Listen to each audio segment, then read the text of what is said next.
మన ప్రభువును రక్షకుడైన యేసుక్రీస్తు వారి నామములో ఈ మాటలు వింటున్న అందరికీ నా హృదయపూర్వక వందనాలు.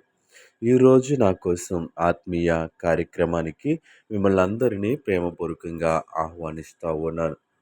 పరిశుద్ధుడా, ప్రేమగల తండ్రి, గొప్ప దేవుడా, కనికరము గల దేవానికి వందనాలు. ఈ సమయంలో నీ మాటలు వినటానికి ఆశ కలిగి ఉంటుండగా నీ వాక్యం ద్వారా మా అందరితో మాట్లాడమని యేసు నామములో అడుగుచున్నాము తండ్రి. ఆమేన్. రోజు దేవుని వాగ్దానము హగ్గయి గ్రంథము 2వ అధ్యాయము 5వ వచనము. నా ఆత్మ మీ మధ్య ఉన్నది కనుక భయపడకుడి. దేవుని వాక్యము ఈ విధంగా సెలవిస్తూ ఉంది, భయపడకుడి. ఎందుకు భయపడకూడదు అంటే, దేవుని యొక్క ఆత్మ మన మధ్య ఉన్నది కాబట్టి మనము భయపడకూడదు. ఈరోజు లోకంలో మనము పరిశీలన చేసినట్లయితే మానవుడు ప్రతి విషయానికి భయపడుతూ జీవిస్తూ ఉన్నాడు.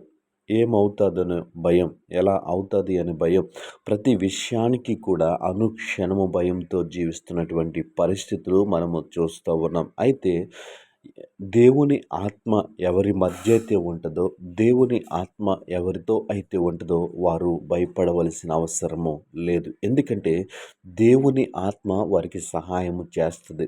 దేవుడు వారికి సహాయము చేస్తాడు. ఎలాంటి పరిస్థితులు గుండా వాళ్ళు వెళ్తూ ఉన్నప్పటికీ దేవుని యొక్క ఆత్మ వారితో ఉంటే వారు భయపడవలసిన అవసరము లేదు.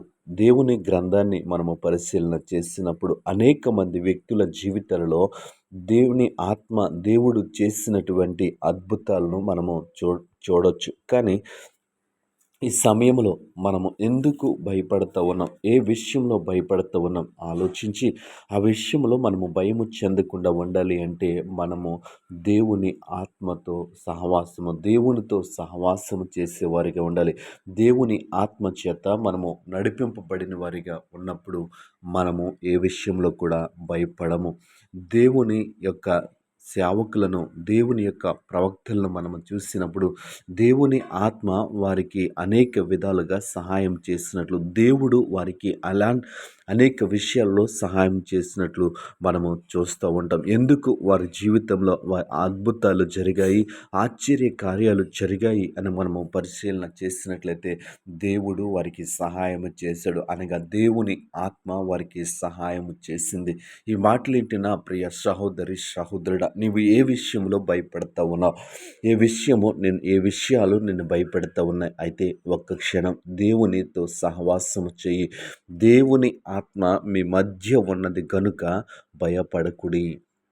మనం ఎప్పుడైతే దేవుని ఆత్మ మన మధ్యలో ఉంటుందో, అంటే ఎప్పుడైతే దేవుడు మనతో ఉంటాడో మనము భయపడవలసిన అవసరము లేదు.